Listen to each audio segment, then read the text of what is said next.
umabot na po sa billions and billions of pesos yung mga expired medicines and nearly expired na mga medicines na dinideliver po sa DOH. Pero dahil po sa kapabayaan ng mga ilan sa inyo dyan sa DOH, time and time again proven na talaga may mga kapabayaan, may mga sorry mama, may mga inutil, kaya siguro ilan sa kanila senior citizens, mga mahirap, namatay dahil sa kakulangan ng medisina. Meron na hubang naparusahan dito sa kapabayaan na ito dahil paulit-ulit na po, accumulative, sabi niyo po, hanggang sumabot ng bilyones. So 13, 14, 15, 16, 17, 18, 19, 20, 21. So kumbaga walang kadala-dala. Ito mga tauhan niyo dyan mga sa DOH, yung kapabayaan, wala hubang nasisibak o nakakasuhan man lang? Investigation, so up to now po ma'am, wala pa rin nasisibak. So investigasyon pa rin from 2013 to 2022 na ngayon. Wala pang nasisibak, iniimbestigahan pa rin for so many years. Yan, ulitin ko, sinabi kanina, hindi po ako magtututol doon po sa proposed budget niyo for 2023. Meron lang po ako kunting mga issues na dapat niyo pong masagot. Una, yung pong problema sa hazard pay ng mga nurses sa PGH, especially recently last month, nagpicket po yung mga health workers sa orthopedic hospital. Yung po ba'y na-address na? Yung para sa kanilang hazard pay?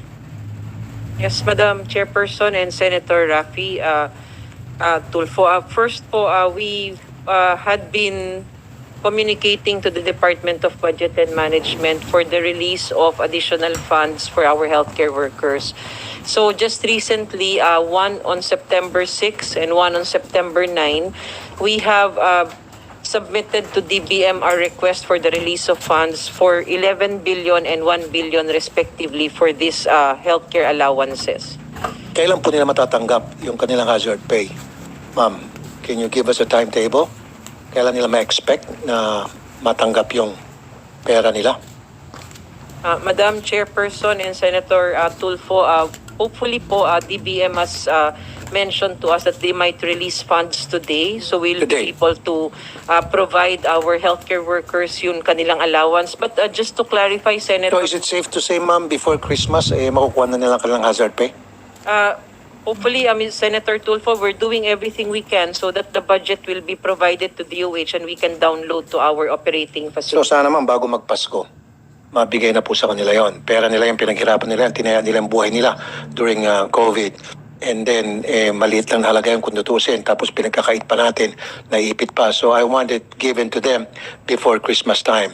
So you said, nandun na sa DPM, na process na. So today is only October. So going to November and then December for Christmas time, I'm giving you at least 2 months. Siguro by then, natanggap nila ang pera nila, tama?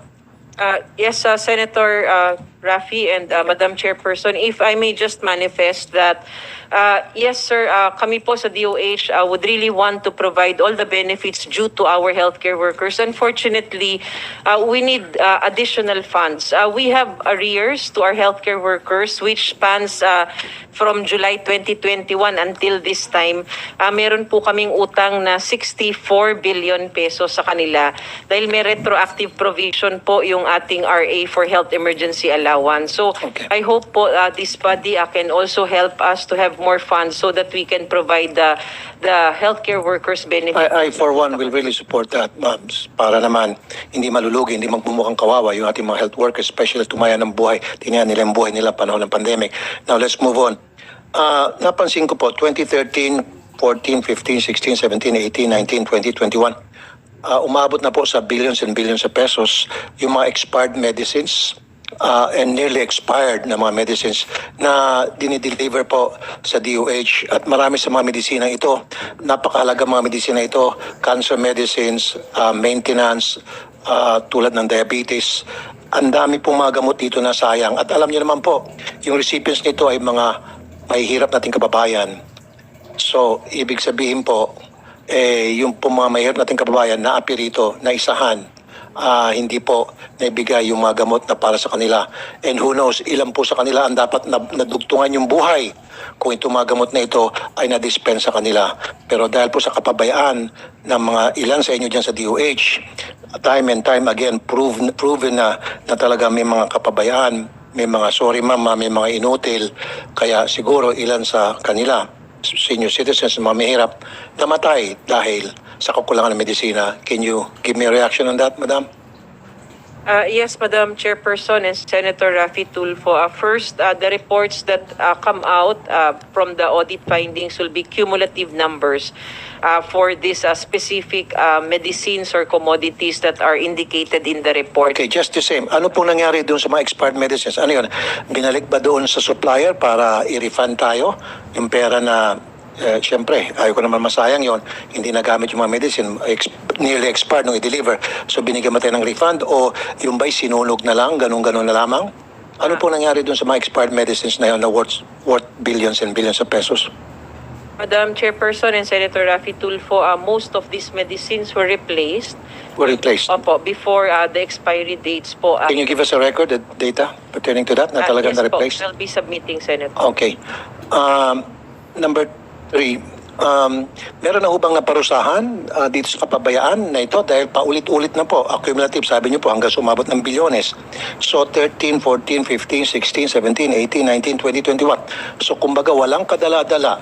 Itong mga tauhan niyo dyan mga sa DOH, yung kapabayaan, wala hubang nasisibak o nakakasuhan man lang. Give us a record of you guys from the DOH na pinarusahan nyo yung mga pabaya rito, kinasuhan nyo, sinibak nyo. Kasi ma'am, pag wala kayong ginawa, pinapabayaan nyo lang na mangyari ito again and again. So magsususpecha po yung taong bayan na nagsasabuatan na po kayong lahat dyan, DOH. So first, meron na hubang naparusahan? Meron na hubang nasibak? Ilan pong nasibak? Yes, Madam Chairperson and Senator Raffy Tulfo. Meron na po tayong mga investigations being undertaken. And Investigation, so up to now po ma'am, wala pa rin nasisibak. So investigation pa rin from 2013 to 2022 na ngayon. Wala pang nasisibak, iniimbestigahan pa rin for so many years. we have already filed official charges dun po sa specific individuals that were found. Okay, ilan po yung nakasuhan? Ilan po yung nasibak? Kasi po, malaking perang pinag-usapan dito by the billions. So, ilan po ang mga nasibak at ilan po yung mga nakasuhan? At give us a record of that. Yes, At sino-sino po ito mga nakasibak? At sino-sino po ito naging pabaya na naglustay ng billions and billions of pesos worth of medicines natin? Na dapat po napunta to sa mga mahirap natin, mga senior citizens. Karamihan dito, ma'am, pandugtong buhay eh. Cancer medicines. Did you know that? Okay? Na sana napunta po dun sa mga senior citizens na naghikahos. Okay? Dahil po sila may cancer o may diabetes, kailangan nila maintenance. Hindi po napunta sa kanila. So, who knows, baka dahil dito, ilan sa kanila ang namatay. So, talagang napakaseryosong problema po ito. Na ang tanong, ilan na po ang nasibak at ilan pong naparusahan, ilan pong nakulong kung kinakailangan. And I need a record of that para to make sure na seryoso po kayo sa pag-iimbestiga at pagpaparusa sa mga kapabayaan dyan sa DOH. Yung sinasabi niyo po kanina, hindi ko matatanggap yon na iniimbestigahan niyo pa lamang. Ilang years na ito? 9 years na po. Yes, Madam Chair. Sana nandito po si Secretary, yung ex-Secretary Duque para siya mag-isa ko. Tawawa naman po si Dr. Verheri na wala siyang kinalaman dito kung tutusin, bago ka lang. Pero dapat ma'am, pwede niyo pong talong yung mga kasamahan niyo, mag-imbestiga po kayo. Yung sinasabi po ni ex-Secretary Duque kay Senator Pia Cayetano na na-replace. So, ano pong guarantee namin na talaga na-replace? One, we need a record of that, na na-replace po talaga yung mga medicines na nag-expire. So, lahat po dapat ilagay po natin in writing o documented, hindi po yung puro salita lang kasi madali po magbitaw ng salita para lamang makaiwas sa kaso. So, again, ang tanong ko po, sige, kapabayaan, dahil na sa transportation, kung gugustuhin po talaga, kung slow transportation, saka COVID pa na nabanggit kay Senator Pia Cayetano, ni Secretary Duque noon, paano yung mga years na hindi naman COVID? So, dapat hindi na ho tayo nagkaroon ng problema doon sa pag-expire ng mga gamot. And then number 2, kung transportation pong problema, then dapat po nagawa ng paraan yan. Sa first year pa lamang na nagkaroon ng expiration magamot because of the slow moving sa pagta-transport. Dapat sa second, third, fourth, fifth, hindi na po nangyari yan. And then ito po talaga para sa akin, dapat po may nakasuhan dito. So gusto ko po sana sa next hearing, kung maaari, Madam Chair, magbigay po kayo ng listahan sa amin kung meron po naparusahan at ano pong parusa ibinigay sa kanila at pangalan ng mga tao. Kasi ma'am, madaling mag-imbento na meron po kami pinarusahan 10 Poncio Pilato at 10 Maria. I want a list of names of those people. Pwede, madam? Para to show the taong bayan, especially the poor, na sila pong recipient ng gamot nito, na may nanagot sa kapabayaan, na ito ay gamot na para sa mga hirap, hindi po inalagaan. At pinabayaan lamang hanggang sa mag-expire. Okay? Pwede ba tayo? Then I can move on. Submit dun sa